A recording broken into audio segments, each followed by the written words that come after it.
바지락 자체가 가지고 있는 영양학적인 또 건강적인 이점들이 있는 거죠. 식재료가 아무리 몸에 좋아도 너무 비싸서 자주 먹을 수 없으면 또 그 효과를 누릴 수는 없잖아요. 바지락은 적정한 가격선과 우리가 손쉽게 구할 수 있다는 편의성도 분명히 있고, 또 칼로리는 낮은데 단백질은 높고 비타민, 미네랄도 많이 들었으면서 피로회복 이런 거에 아주 좋은 타우린이 가득 들어있는 그런 재료죠.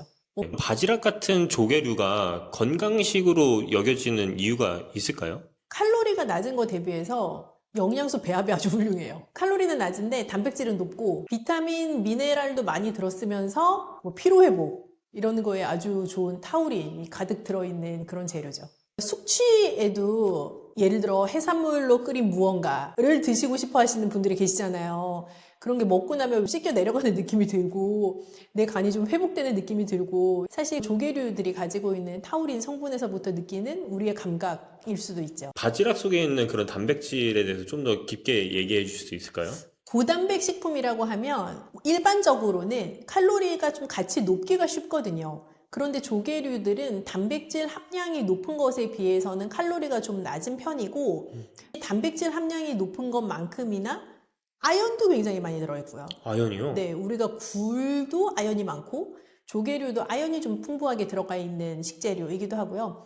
비타민 B군도 굉장히 많이 들어가 있어요. 그래서 비타민 B군이 에너지 대사를 할 때 반드시 필수적인 비타민이거든요. 비타민 B군이 많은 재료이면서 단백질 함량도 높고 하다 보니 내 몸에 좀 원기를 북돋아 줄 수 있는 역할을 자연적으로 많이 할 수밖에 없는 영양소의 배합을 가지고 있죠. 그런데다가 칼로리도 낮으니까 일석이조죠. 저희 같은 경우는 바지락 칼국수 막 이렇게 먹잖아요. 그게 문제죠.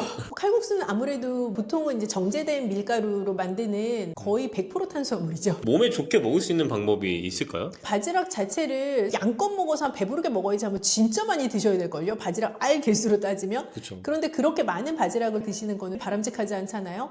그래서 같이 밸런스를 맞출 수 있는 재료들을 잘 조리해서 드시면 좋은데, 바지락 칼국수도 물론 좋아요. 그런데 그거보다는 채소를 좀 더 많이 먹을 수 있는 방법, 그리고 좀 더 부드럽게 내가 소화 잘 될 수 있는 형태로 조리된 음식이라고 하면 저는 바지락이랑 다양한 야채를 넣어서 같이 끓인 죽도 추천드리고 싶어요. 조개탕 같은 것도 많이 드시잖아요. 그런 것처럼 우리가 조개를 이용한 국물 요리는 우리 밥상에서 흔하게 먹을 수 있는 메뉴일 수도 있는데요. 그렇게 생각하시면 바지락이 들어가 있는 죽이라는 것도 아주 생소하진 않으실 거예요. 그래서 바지락과 다양한 채소를 준비를 하시고 바지락 육수를 내는 것처럼 준비를 하셨다가 거기에다가 채소 넣고 또 불린 쌀도 넣고 해서 끓이고 마지막에 바지락 알도 좀 넣어가지고 바지락 맛도 느낄 수 있고 그런 메뉴죠. 야채랑 같이 먹으면은 야채에 있는 좋은 성분이랑 바지락에 있는 좋은 성분 같이 만나서 시너지가 엄청 날 것 같아요. 아무래도 다양한 재료를 골고루 먹을 수 있는 방법이기도 하고, 또 조개류 자체는 알러지가 있으신 분이 아닌 이상은 소화 흡수가 좋은 재료거든요. 그래서 어르신들께도 추천드릴 만한 방법이기도 해요. 그럼 아까 말씀드렸던 바지락에 들어있는 철분, 아연, 비타민 B 이런 것들이 다른 어패류에 비해서 더 많은 편인가요? 조개류들은 다 비슷하다고 봐주셔도 될 것 같고요. 다만 바지락은 좀 더 손쉽게 구할 수 있는 조개류에 해당하기 때문에 식재료가 아무리 몸에 좋아도 너무 비싸서 자주 먹을 수 없으면 또 그 효과를 누릴 수는 없잖아요. 근데 바지락은 적정한 가격선과 우리가 손쉽게 구할 수 있다는 편의성도 분명히 있고, 또 해감의 과정도 다른 조개류보다는 가정에서 하시기가 좀 수월하기도 하고 마트 어디를 가나 쉽게 구할 수 있는 조개류에 해당하니까 그런 면에서는 영양소 밸런스가 특별히 바지락이 더 우수해요 보다는 내가 언제든 적용할 수 있는 재료라는 면에서 높은 점수를 주고 싶죠. 아연 하면 떠오르는 단어가 면역이어도 무리가 아닐 만큼 아연 자체는 나의 면역력을 유지하거나 증강시키는 데 있어서 굉장히 중요한 역할을 하는 영양소예요. 그래서 바다에서 나는 것들에 이제 아연이 많은 경우도 있는데 그 대표적인 게 굴이고요. 굴 친구에 해당하는 바지락도 아연이 높죠.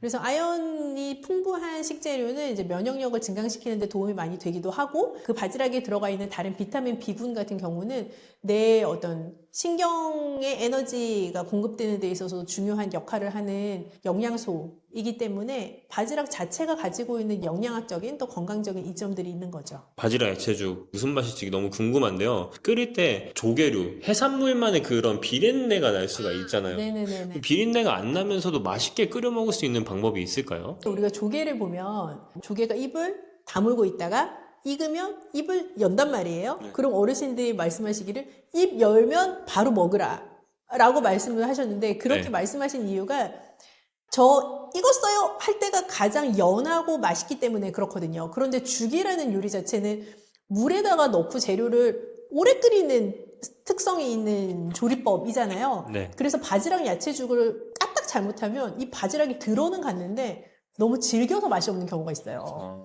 그렇게 조리를 하는 거를 피하려면 바지락을 가지고 육수를 충분히 내고 바지락 살은 건져내고 거기에다가 쌀과 야채를 넣어서 죽을 야채죽 끓이듯이 끓이신 다음에 마지막에 발라낸 바지락 살을 넣어서 완성하시면 좀 더 부드럽고 쫄깃한 바지락도 먹을 수 있고 바지락의 영양 성분도 다 먹을 수 있는 그런 죽이 되는 거죠. 일단 어패류 알러지가 있는 분들은 보통 아시잖아요. 드시면 안 되는 재료에 해당을 하는 거고요. 바지락 자체에는 퓨린 함량이 높아요. 그래서 통풍이 있으신 분들도 조금 주의하셔야 되는 재료에 해당하기는 합니다. 그래서 하루에 만약에 내가 뭐 정량으로 생각하면 6, 70g 정도가 바지락을 섭취하기에 적정한 양이라고 생각하고 죽을 끓인다라고 생각하면 이게 넉넉한 양으로 한 그릇 정도에 들어가는 바지락에 해당할 것 같아요. 하루에 한 그릇 정도의 바지락 야채죽을 안전하게 섭취할 수 있는 선이다라고 봐주시면 될 것 같아요. 신장에 관심 있는 분들한테 바지락 야채죽 어떻게 먹으면 좋다 얘기를 해주시면 좋을 것 같아요. 모든 야채에 있어서 제가 거듭 반복해서 말씀드리지만 일단 칼륨의 함량을 제한을 하실 필요가 있다면 데쳐낸 야채 혹은 한번 끓여낸 야채, 물에 담궈 놓은 야채를 이용을 하셔서 조리를 하시라라는 말씀을 다시 강조를 드리고 싶고 바지락 자체도 단백질이 높은 재료이니까 아무리 몸에 좋다고 해도 한 번에 너무 많은 양을 드시지 않도록 조심하시는 게 좋을 것 같아요. 아, 네. 이런 해조류 중에서는 미역을 제일 많이 먹는 것 같은데 그럼 미역의 효능을 좀 알려줄 수 있을까요? 엄마가 우리 낳고 뭐 드셨게요, 다. 미역국 드셨죠? 그쵸. 우리나라는 되게 전통적으로 미역국이라는 음식을 가지고 산후조리를 할 만큼 사실 미역을 엄청 신봉하는 나라예요. 그래서 미역을 먹는 것이 건강에도 좋고 우리가 출산하고 나면 모든 게 다 빠져나간다라는 얘기도 할 만큼 아주 몸에 무리가 가는 것인데 그 모든 것을 미역이 보충해 줄 수 있다라고 선조들이 생각할 만큼 미역이 아주 영양 덩어리이죠. 대표적으로 그러면은 그 피를 좀 이렇게 맑게 해준다? 그러니까 그런 류인가요? 네, 그렇게도 생각들을 하시지만 미역이라고 했을 때 굉장히 중요한 3대 미역에 들어가 있는 영양소를 기억을 해주시면 좋을 것 같아요. 네. 우선 미역은 식이섬유가 엄청 풍부하고요. 음, 칼륨 함량이 높고요. 요오드가 많이 들었어요. 물론 다른 것들도 있지만 이렇게 세 가지의 영양소를 기억해 주시면 좋을 것 같아요. 그래서 산후조리와 상관이 없으시더라도 칼륨 함량이 높다 보니까 내 몸에 있는 나트륨을 배출시켜주는 효과가 있어서 혈압 관리에도 좋고요. 그래서 피를 깨끗하게 해준다라는 얘기가 있을 수도 있고요. 또 식이섬유 함량이 높아서 체중 조절이나 뭐 포만감을 주는 데에도 굉장히 도움이 되죠. 그래서 다이어트 하시는 분들도 미역을 충분히 활용을 하시면 칼로리는 엄청 낮거든요, 미역이. 그래서 체중 조절에 도움이 되는 재료죠. 그래서 요오드도 많이 들었으니까 우리가 내 갑상선에서부터 분비되어야 되는 모든 호르몬들의 건강을 잘 관리하는 데도 미역이 도움이 되죠. 다이어트에 도움이 많이 된다고 했는데 네. 그러면 그 포만감을 더 많이 일으켜서 그렇게 되는 거죠? 네, 그 포만감을 주는 이제 요인이 식이섬유 때문인 거죠. 식이섬유가 많이 들어가 있으니까 내가 다른 예를 들어 똑같은 그람수의 미역과 똑같은 그람수의 소고기를 먹는다고 가정을 하면 칼로리는 훨씬 낮고 식이섬유는 훨씬 높은 재료인 거죠. 그걸로 배를 부르게 만드는 것이니 당연히 체중 조절에 도움이 되죠. 미역이랑 좀 조합이 좋은 음식이 또 있을까요? 재료에 대해서만 내가 불호하지 않는다면 어떤 다른 짝꿍이랑도 잘 어울린다라고 생각을 하는데요. 뭐 따뜻한 요리로도 너무 좋고요. 뭐 예를 들면 미역국, 미역죽 뭐 이런 따뜻한 요리도 너무 좋고 미역냉국 이런 것처럼 차가운 요리도 미역이랑 또 어울리잖아요. 그래서 미역을 내가 싫어하지만 않는다면 사실은 두루두루 잘 어울리는 해조류죠.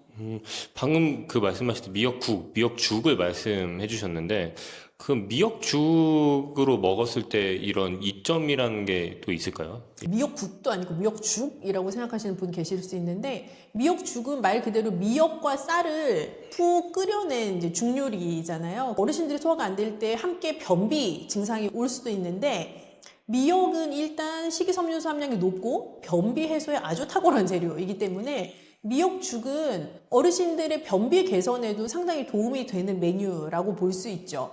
그리고 미역 자체가 엽산 함량도 굉장히 높아요. 그래서 내가 뭐 내 신경 기능, 뇌 기능 건강하게 유지하고 싶어 하면 또 엽산이 우리가 중요한 영양소거든요. 그래서 그렇게 미역죽으로 끓여 드시면 소화 흡수율은 올리면서 식이섬유도 부드럽게 더 많이 섭취할 수 있고 엽산도 섭취할 수 있고 포만감도 줄 수 있고 좋은 메뉴죠. 근데 이게 미역죽 같은 걸 먹으면은 좀 네. 비린내가 좀 날 수도 있을 것 같아요. 그 해조류를 꺼려 하시는 분들 중에서는 말씀하신 것처럼 뭐 물비린내, 비린내라고 하는 그 해조류만의 독특한 냄새를 힘들어 하시는 분들이 계신데, 미역죽도 그렇고 미역국도 그렇고 결국에는 이 그들이 말씀하시는 비린내라는 걸 어떻게 잡느냐의 문제인 것 같아요. 그래서 건조 미역을 만약에 쓰실 거다 그러면 잘 불려가지고 이제 깨끗하게 씻으시고 그걸 잘게 썰어서 뭐 들기름이나 참기름 같은 데 볶으면 그 비린내라고 하는 그 냄새가 확 하고 한번 없어지죠. 그 상태에서 죽을 끓이시면 훨씬 고소하고 풍미가 좋은 죽을 만들 수 있어요. 그 미역죽에 좀 넣으면 좋을 만한 게 마늘 같은 건 좀 어떤가요? 마늘 같은 것도 너무 좋고요. 비린내를 날리는 데도 당연히 도움이 되고요. 그래서 마늘도 좋고, 뭐 간을 마지막에 하실 때 소금 간도 깔끔하게 너무 좋고요. 아니면 국간장이나 멸치 육수를 쓰시거나 하는 유로 소금이 아닌 다른 간을 가미할 만한 재료들을 같이 활용하시면 풍미가 조금 더 배가 된 죽을 끓이실 수 있어요. 미역은 요오드가 많아서 좀 갑상선에 영향을 줄 수 있다고 좀 들었거든요. 네네네. 미역도 적정 섭취량이라는 게 또 있을까요?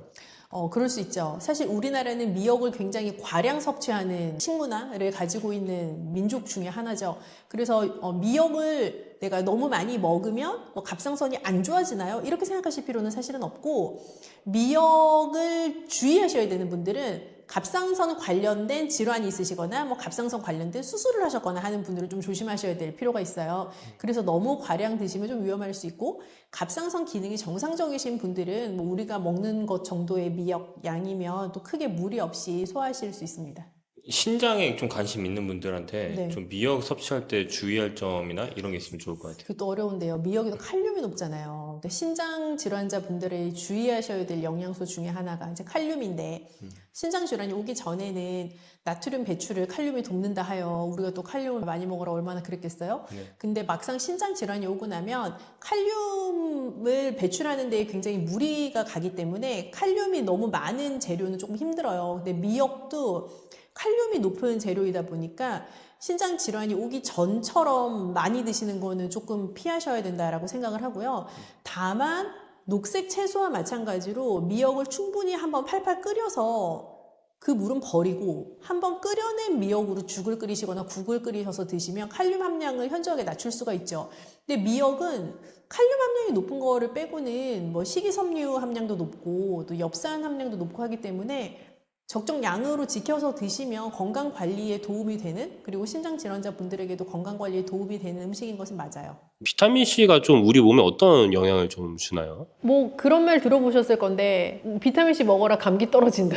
뭐 감기 떨어진다라는 단순하게 표현된 말이지만 사실 비타민C는 면역력 강화에 굉장히 중요한 영양소죠. 그래서 내 몸의 면역의 바운더리를 딱 지켜나갈 수 있는데 필수적인 영양소이기도 하고, 또 스트레스 지수가 높은 분일수록 비타민C를 좀 충분히 드시게 되면 스트레스를 관리하는 데도 도움이 되죠.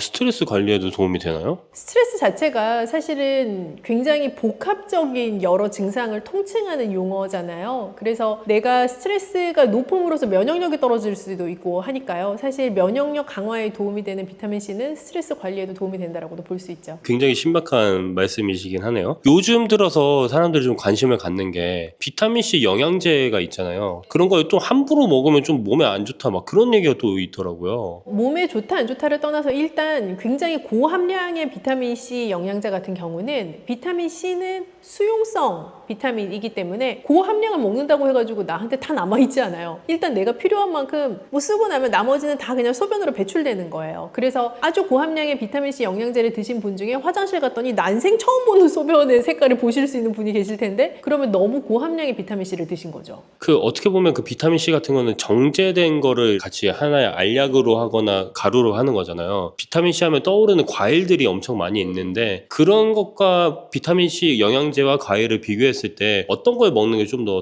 좋을까요? 둘은 비타민C라는 공통 키워드를 공유하고 있지만 저의 입장에서는 굉장히 다른 종류죠. 비타민C 영양제라는 것은 특정 하나의 영양소에 집중해서 그 영양소를 아주 고함량으로 농축적으로 밀어 넣은 저의 입장에서 식품은 아니고요. 그런 제품이라면 비타민C 함량이 자연적으로 높은 과일류들은 비타민C뿐만이 아니라 각종 식이섬유 그리고 그 과일의 원래 색깔이 가지고 있는 항산화 성분 등등을 한꺼번에 다 복합적으로 먹을 수 있으면서도 고함량 비타민C가 줄 수 있는 위험도도 전혀 갖고 있지 않은 오히려 더 안전한 비타민 섭취의 방법인 거죠. 과일 중에서도 비타민C 함량이 좀 있는 게 다 있잖아요. 어떤 과일들을 먹었을 때 좀 비타민C를 더 잘 섭취할 수 있을까요? 아마 머릿속에 있는 그런 과일일 텐데요. 사실은 딸기가 비타민C가 진짜 높고요. 그리고 블루베리도 비타민C가 많고요. 한라봉, 각종 귤 종류들, 망고 비타민C 높고요. 뭐 사과도 비타민C 높긴 하지만 그 중에서 청사과 추천할 만하고요. 청사과가요? 네. 그리고 요즘 또 한참 이제 겨울 되면 많이 드시게 될 유자차를 만드는 유자 또 비타민C가 많죠. 근데 이제 이런 과일들 같은 경우에는 아까 말씀하셨듯이 그 비타민C만 있는 게 아니라 뭐 칼륨 같은 게 또 있잖아요. 비타민C가 풍부한 이런 과일들이 신장 건강에도 도움이 될까요? 얘는 비타민C만 놓고 보면 당연히 신장 질환자에게도 필요한 영양소예요. 사실 필수로 필요한 영양소라고 볼 수 있죠. 항산화 작용을 하는 영양소이기 때문에 우리가 질환에 걸렸을수록 사실 산화작용을 막아줄 수 있는 항산화 성분을 충분히 드시는 건 매우 중요하고 그런 면에서 비타민C의 함량이 높은 과일류를 섭취하는 건 아주 중요한데요. 다만 칼륨의 함량도 동시에 높기 때문에 너무 많은 과일을 섭취하게 되면 비타민C라는 영양소도 많이 먹을 수 있지만 반대급부로 칼륨도 동시에 같이 많이 먹게 되는 거예요. 그래서 과일을 세척하실 때 물로 여러 번 세척하시고 그 과일을 잠깐 물에 담궈 놓는다거나 하는 방법으로 칼륨을 수용성 영양소니까 잘 녹여 보낼 수 있는 방법을 택하시는 것도 조금 더 안전하게 과일을 섭취하실 수 있는 방법이죠. 그럼 방금 말씀하신 것처럼 물에 씻기만 해도 칼륨이 좀 많이 없어질 수 있는 거예요? 네, 물에 씻는 것도 없어질 수 있고 물에 담궈 놓으시면 더 많이 없어질 수 있는데 모든 또 나의 행위에는 얻는 것과 잃는 것이 동시에 존재하기 때문에 비타민C도 물에 오래 담궈 놓으면 같이 없어져요. 근데 사실은 칼륨도 용해돼서 없어질 수 있고 비타민C도 물에 닿으면서 같이 없어질 수 있는 영양소에 해당하긴 합니다. 그럼 대체 어느 정도로 씻어야 될까? 이런 또 고민이 또 많이 생기는 것 같아요. 사실은 농약에 노출되었을 가능성이 높은 종류의 과일이나 칼륨의 함량이 높은 종류의 과일일수록 이제 물에 뭐 한 30분 정도 담가 놓아라라고 지침을 드리기는 하고요. 그런 지침을 좀 따라서 섭취를 하시게 되면 칼륨을 상대적으로 좀 낮추어서 먹을 수 있다라는 방법인 것은 확실하지만 여기서 더 중요한 것은 많이 드시면 말짱꽝이다라는 거죠. 그래서 정해진 양만큼 드시는 게 중요합니다. 그 정해진 양이 찹쌀떡 하나만큼 막 70g 이렇게 작은 양은 아니겠죠? 그렇게 딱 잘라서 말씀드릴 수는 없겠고 뭐 사실 블루베리라고 하는 과일로 생각해 보자면 그건 우리가 표준화된 사이즈가 머릿속에 각자 있으시잖아요. 수박만한 블루베리를 상상하시는 분은 안 계시니까 그래서 블루베리 같으면 한 줌 정도 괜찮을 것 같아요. 블루베리 한 줌 정도 다른 과일들도 약간 그 정도 양이 종이컵 한 반컵 정도 해당하는 양 정도에 해당한다고 보시면 될 것 같아요. 방금 말씀해 주셨던 그 과일들 중에서 망고나 한라봉 같은 경우도 있잖아요. 근데 여기는 칼륨이 좀 압도적으로 많다고 맞아요. 들었거든요. 망고나 한라봉은 칼륨 함량이 좀 높은 편이어서 섭취하실 때 조금 더 주의를 하시면 좋은데 사실 껍질을 다 벗겨내고 우리가 과육만 먹는 과일이잖아요. 그래서 담궈 놓기도 애매한 거예요, 얘가. 그래서 뭐 어떻게 줄일 수 있는 방법 자체도 사실은 잘 없어서 망고나 한라봉을 드실 때는 양이 정말 핵심이죠. 그런 그 얘네들도 아까 한 줌 정도의 양이면 좀 반 개 정도. 반개도 양이 꽤 많다고 좀 네, 그래서 반 개를 몇 개 드시면 안 되고요. 하루에 반 개 정도. 하루에 1개 정도. 그럼 이 과일에 있는 성분 중에서 비타민 C도 있고 칼륨도 있지만 천연당이라는 게 또 있잖아요. 이런 혈당이나 체중 관리하는데 이런 걸 먹으면 또 부담이 될 수 있을 것 같아요. 천연이라는 단어가 붙어있긴 하지만 천연당도 당은 당이에요. 그죠? 그래서 분명히 혈당을 올리게 하는 요소인 거는 맞고요. 다만 우리가 과일을 섭취할 수 있는 여러 방법이 있는데 극단적인 것부터 얘기하면 뭐 과일 잼, 그리고 과일을 주스로 갈아 먹을 수도 있겠고, 그 과일을 뭐 착즙기로 내려 먹을 수도 있겠고, 아니면 생 과일을 그냥 먹을 수도 있겠고 등등의 여러 방법으로 과일을 다양하게 섭취하실 수가 있는데요. 통 과일 그 자체를 먹는 게 과일에 있는 천연당도 드시지만 식이섬유도 같이 드시고 항산화 성분도 같이 드시기 때문에 설탕에 당만 먹는 거랑은 전혀 다른 거죠. 그래서 천연당이기는 하지만 과일에 부가적으로 들어가 있는 다른 여러 요소들과 결합이 되면서 당을 올릴 수 있는 그 속도가 현저하게 낮아지죠. 사과나 뭐 블루베리 이런 거 같은 경우는 껍질째 먹기도 하잖아요. 오히려 그렇게 껍질째 먹는 게 더 좋을 수도 있는 거예요. 그렇죠. 사실은 껍질에 들어가 있는 영양소가 굉장히 밀집적으로 들어가 있기 때문에 뭐 블루베리를 껍질을 까드시는 분은 없지만 사과는 주로 우리가 깎아서 드시잖아요. 근데 잘 세척을 하셔서 껍질째 드실 수 있으면 더 좋아요. 아 근데 유자나 이런 것들은 껍질째 먹기는 쉽지 않을 것 같아요. 그런 거는 이제 각자 하시는 건데요. 껍질째 못 드시죠. 사실 그런 뭐 유자, 레몬 이런 류의 단단한 시트러스류에 해당하는 거는 껍질을 드시지는 않죠. 제가 듣기로는 과일마다 그 색깔이 다 다르잖아요. 색깔마다 그 주는 효능이나 느낌이 다르다고 했는데 어떤 게 있나요? 과일도 그렇고 채소도 그렇고 고유의 컬러를 가지고 있는 이제 식물성 재료들은 다 그 고유의 컬러마다 정해진 이름들이 있는